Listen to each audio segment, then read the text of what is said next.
Hello everyone, welcome to another members live stream here at the Northeast Georgia History Center. I am Glen Kyle, and today I wanted to take a little bit of your time, if I may, and tell you about the History Center's largest artifact, its largest object, which is here behind me, the White Path Cabin. Now this cabin has a very interesting history, as do the people who have lived in it. It's named the White Path Cabin because there was a Cherokee fellow named White Path who probably built this cabin. Perhaps his parents built it, but we know that he lived in it for a good while in the early 1800s, and he was actually involved in a lot of different things in the Cherokee Nation. In his youth, he participated in the war against the Creeks that the Cherokee helped with the United States Army to fight. So yes, White Path, the Cherokee, fought with Andrew Jackson against other Indians. That's a whole other interesting story in and of itself. He comes back, and as he gets older, he begins to take a prominent role in the local Cherokee government and in the local Cherokee councils. He becomes a traditionalist. He does not believe in the civilization program. He wants the Cherokee to remain true to their original ideas about the cosmos and about how their societies should be organized, and really begins to reject those more progressive Native Americans such as Major Ridge and John Ross and folks like that. And he has in the council what is known as White Path's Rebellion. It's a small but important segment of the council's history where he tries to basically make them reject everything that has come to them in terms of the civilization program. He is eventually voted out and is brought back onto the council later, sort of with his tail between his legs. But as it turns out, everything White Path said came to pass. The Americans did, in fact, use their own game against them, against the Cherokees. And again, a long story short, the Cherokee were forced to remove in 1838, and White Path along with them. Now, White Path lived with someone we believe was his wife in this cabin here in what is now Gilmer County, and he was removed on the Trail of Tears. He unfortunately died on the way to Oklahoma in Hopkinsville, Kentucky. He's buried there. There's actually a statue to him there. But this cabin, people lived in it for a long time after that, all the way up into the 1940s, we believe, when it eventually became disrepaired and run down. And then a fellow by the name of Don Cooley, who had traced his descent to White Path, had realized that the structure that White Path lived in still existed, and he talked to the property owner, the cabin owner, tried to get the folks in Gilmer to make it into a historic site, and they simply didn't have the resources or the time in the 1980s. So he decided to save it, to move it to Gainesville, and so he had this very long, drawn-out, amazing restoration and process, not a conservation process, but a restoration, and brought the cabin to Gainesville and sort of turned it into a summer home, and where he and his family could come and have holidays and celebrate Christmas and Thanksgiving and things like that. Well, as time went by, Mr. Cooley realized that he wanted this cabin preserved for the entire community, not just for his family, for all the history that it contained. And so he originally talked to what was then the Georgia Mountains Museum, our predecessor, and it was moved to this site here on the Bernal campus in 1995. And so that's, in a nutshell, the brief history of the cabin. But I wanted to tell you today a little bit also about the cabin's architecture and how we interpret it and the different ways we use it and some of the stories we try to tell with it. So I'll go ahead and sort of start with it. The way the cabin is laid out is what's called a dog trot. It's basically two one-room cabins put together side by side with a space in between them and a single roof. And that central area, which today we call a breezeway because we're fancy, but back in the day was called a dog trot. And this was a pretty common cabin in southern Appalachia. And I've got let me show you a picture too by a fellow named Basil Hall, who was a British officer who came to Georgia in the 1820s and drew a picture of this cabin. And so you can see from his drawing and the one that we have here on the History Center campus, they're very, very similar in layout. They have that two rooms with a dog trot going in between. They both have a porch, and there's a lot of different reasons for that, but it's a really interesting piece of architecture, and it's incredibly practical. And as we get a little bit closer and go inside, I'm going to tell you why it was so practical.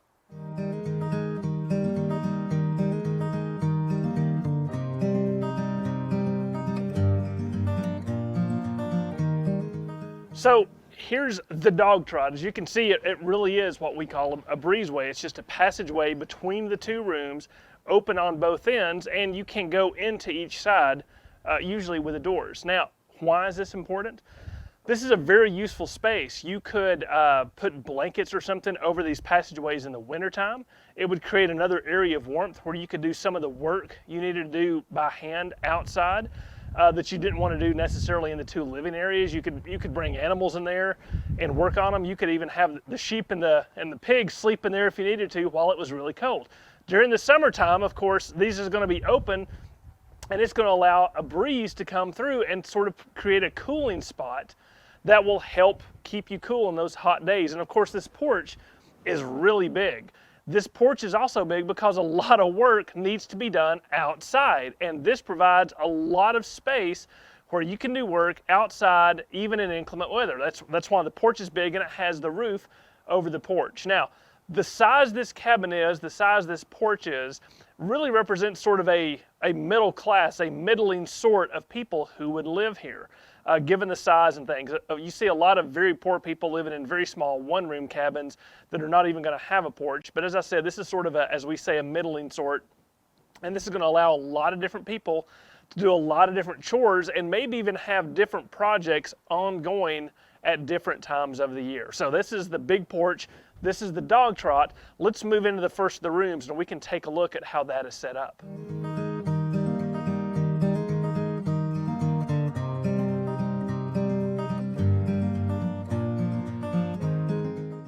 Now, it's important to acknowledge that the cabin we have here at the History Center now is not exactly the way it was in its heyday. It's impossible to have that. It's gone through 200 years plus of history. It's been moved twice. It's served a lot of different people in that time.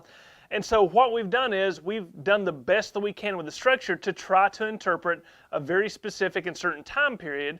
And we use it not only as a way to remember those who came before us, but as a learning lab, as a teaching tool to show life the way it was back then. Now that we're in the inside of the cabin, I think it's also important to point out that inside the cabin really is the domestic sphere. What I'm going to be showing you is mostly the realm of the women who would be in the family. This is where most of their work, not all of it, but a good deal of their work is going to take place. It's going to be their responsibility to keep the house, to weave the cloth, to prepare the meals, to serve the meals, and things like that. And that's really, really interesting, I think, is that when you're inside a cabin, most of us today think of it as a rustic, wonderful getaway, but inside a cabin in these early times, it's the woman's world when we're inside here. And so what we've chosen to do in this, what we call the homestead room, is show a typical room, what it would be like around the time of the founding of Hall County in Gainesville. That's from 1818 into the 1820s. And so it's important also to remember that a lot of Native Americans, a lot of Cherokee, a lot of Creek, are going to live in this exact same way with this exact material culture. That's why I have on the clothing that I have now. This is typical 1820s dress. And many times here in Gainesville, when it was originally founded, when you see a Cherokee walk down the street, they may not look that different from the way I do now. They're not wearing headdresses, they're not wearing fringed leather or things like that. Again, the civilization program has certainly taken effect in the Cherokee Nation and in Gainesville, which at this point is a frontier town right on the edge of the Cherokee Nation. So of course the center of any home is going to be the hearth, as it has been traditionally through much of human history. This is the place where the fire is, and in the wintertime it's going to provide the warmth for the home. It's always going to provide the cooking for the home. And you see a lot of different implements here. And remember, this is as we're interpreting it, a one-room living space, which means that everything the household has from a domestic standpoint is going to be kept in here. The pots, the pans, the food storage, the wood, everything's going to be kept in this small space. It's very intimate, as we would say. So we have a lot of the cooking gear that's going to be around the fireplace. We have Dutch ovens, frying pans, different tools to cook the meals. We're going to be baking here, we're going to be frying here, boiling, all those sorts of things. And above the mantle, there's going to be some of the important things of the household. We have up here a document box. Any important documents that a household is going to have are going to be kept in one place that's easily accessible, whether it's a deed for a land or a marriage certificate or anything like that. You see document boxes very, very frequently, and some of the nicer pieces, such as this pewter teapot, are also going to be on display. A mirror would be a very nice thing to have, almost a luxury in certain times. And of course, a weapon is usually going to be kept handy any place in the cabin. It may be over the fireplace, it may be over the door, but this is not for decoration. This is something that they would be using every day to mostly hunt, perhaps sometimes to protect themselves from hostile critters like bears and things like that, and occasionally to defend themselves from other people, but that's not really why it's there. And over here we have a pie safe, which is where a lot of the baked goods and a lot of the food is going to be kept to cool down, again, to keep it out of the hands of critters, because there's not exactly a lot of critter proofing that goes on in a cabin. You're still going to have squirrels and things that come in here all the time, and you want to protect those foodstuffs, and you're going to be storing a lot of food up in here. And I'm here next to a window, and if you can look down there, you're going to see another important part of women's work, which is the washing gear, a wash tub, a paddle, a basic scrub board. Again, something that is going to be very much within the domestic sphere. And you'll notice this window here, there's another window over here, and that's it.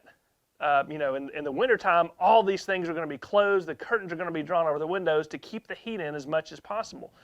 In the summertime, they're all going to be flung open so that you can get air coming through here. As a matter of fact, this fireplace might not be used very much in the summer. The women would tend to move meal preparation outside, not only to keep risk of fire down, but to just keep that building from getting so hot in meal preparation. We've got some other items here, again, some storage of food, some storage of cooking things, a grist mill, usually for coffee. Coffee was very important, always has been, since we've discovered the magic of the coffee bean. Different ceramic containers, different cloth bags that are going to hold some of the staples, salt, meal, vinegar, things like that. And then over here, we have a butter churn, because dairy is an important part of a frontier diet. And you have to remember, a lot of the things we think of that are just tasty, like butter and cheese, are actually important things and important ways to preserve dairy, right? If you leave a glass of milk sitting out on the counter, within a day it's gone bad. But if you can turn that milk into something like butter, if you can turn it into cheese and keep it in a cool spot, the dairy that comes from the produce of your farm is going to last a lot longer. Now, when these meals are prepared, or even when there's no meal, there's just some gathering time, a very important part, of course, is going to be the table. And as I said, this represents sort of a middling sort of home. And you've got a table here that can seat 4 or 6 people, and the place settings are going to be placed. Now, they're going to bring the finest things they can with them if they can afford it.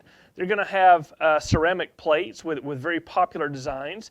They're going to have tin cups if they can help it, instead of ceramic cups, like just basic pottery cups. These are kind of fancy. Of course, you're going to see some candles so that the house can be lit in the dark, but those are not going to be used very frequently. On the frontier and in the domestic life and the agricultural life, people are going to use natural light, the sun, and perhaps a full moon to do their work by, because candles are expensive.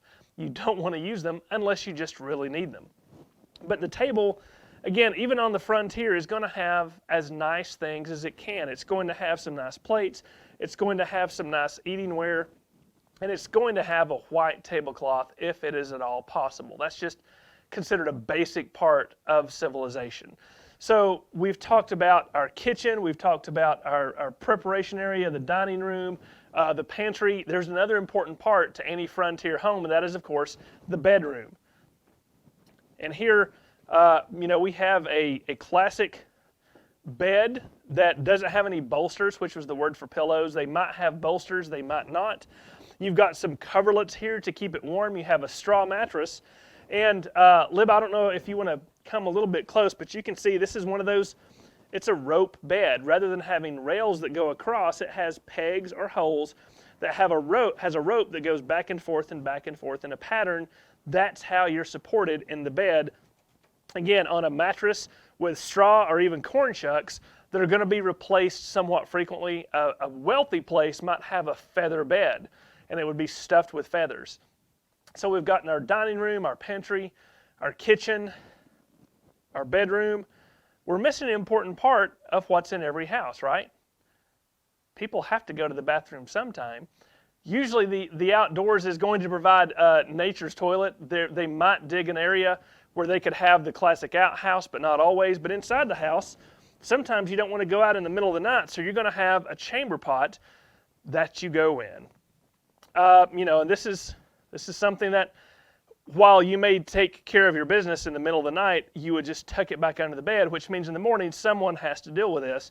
But things, as you can tell in this one big room, were pretty public. There's not a lot of opportunity for privacy. Now, we also have an upstairs in this cabin. We don't currently have it interpreted as anything, but it would be used as a place for children to sleep, as storage, as food storage. A lot of different uses that could be put upstairs, but it's not going to be a common area or a living space because it's not easy to get to, it's not really heated, and it's not the best place to sleep. Again, you can stick the kids up there, but the adults are going to stay down here. And one other piece of furniture is we have a chest here because, again, on the frontier, their priorities of ownership and the property that they have are all going to be very specifically used and needed. Any blankets or sheets that they have for their bedding, or perhaps their clothing, is all going to be kept in a chest like this, right? There's no closets in this cabin. And that's something important to remember too. Another indication that this is a middling sort of home, there's a lot of furniture in this room. There's a lot of iron cookware in this room. That shows that there has been some progressive opportunity financially, that they've had places where they can purchase these manufactured items. They have a little bit of excess money that they can get chairs, they can have tables, they can have chests, they can have a nice bed that's not just a pallet on the floor.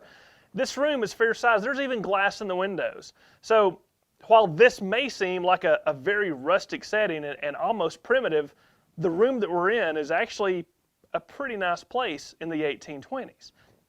Now, one thing I want you to notice before we go to the next room is that the logs in the walls, of course, they're what make up the structure, and they've been daubed with chinking. That's like mud and straw or clay that would be put in to help insulate the place. And this one, as was often typical, the inside wouldn't really be changed from this wood finish. This is certainly what we think of as the inside of a cabin, and chinking was by far the most common and popular method of insulating the cabin because it's cheap, it's just mud, it's straw, things that you can have to hand wherever you're at. When we go into the next room, I want to show you not only a different approach to how to insulate the cabin, but a different approach in how to decorate it. So we are now in the other room of the cabin, which we haven't set a specific interpretation for it. We like to use it as sort of a multi-purpose room. We do a lot of different things out here. It can be set up as a tavern, as a schoolhouse, as an extra bedroom, as a courtroom. And so we flex around what we do with this. It's sort of our performance area and our interpretive area within the cabin.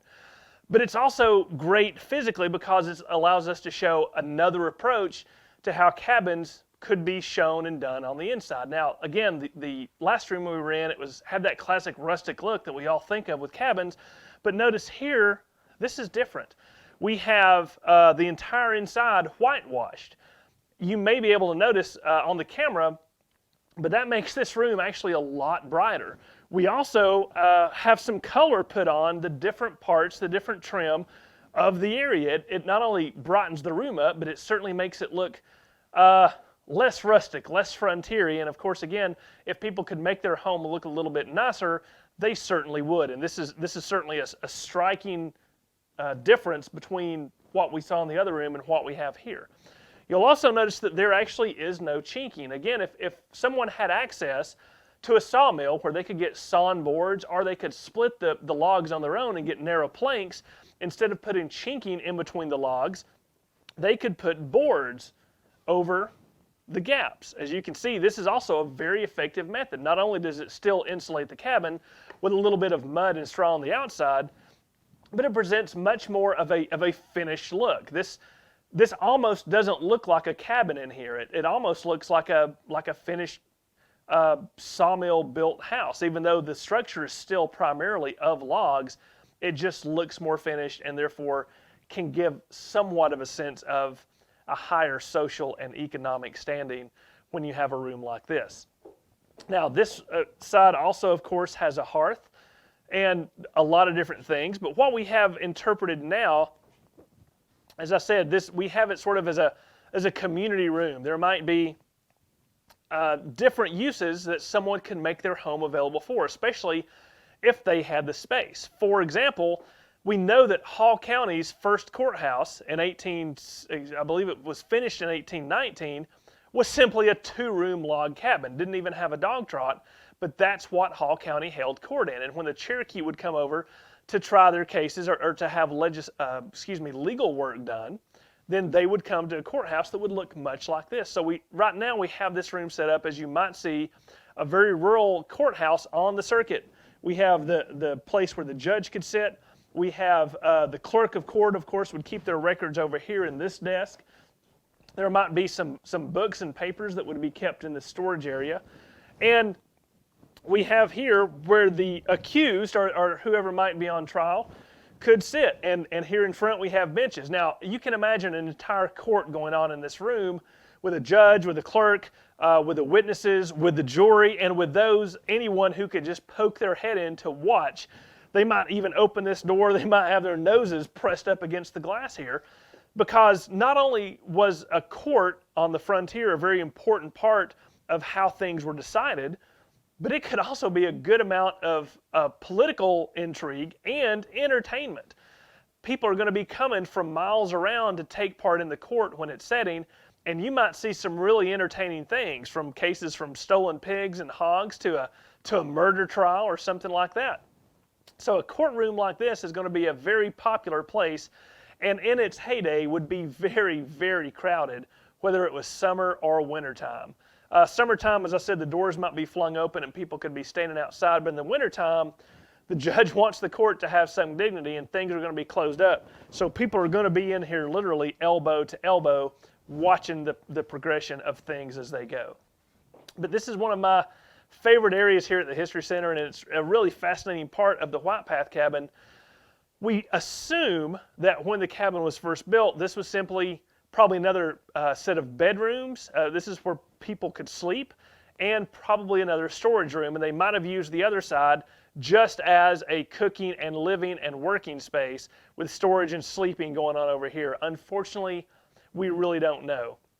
Here's a picture of the earliest photograph we have of the cabin. Now, this was taken in the early 1900s, but that still means that when this picture was taken, the cabin is at least 100 years old. So White Path did not leave any records as to what he used the rooms for or what would go on in the day-to-day. We have to use context clues and things like that to try to put a lot of this together. So we're still doing a lot of research. Every once in a while we'll come up with some really fascinating tidbits of what life was like back then.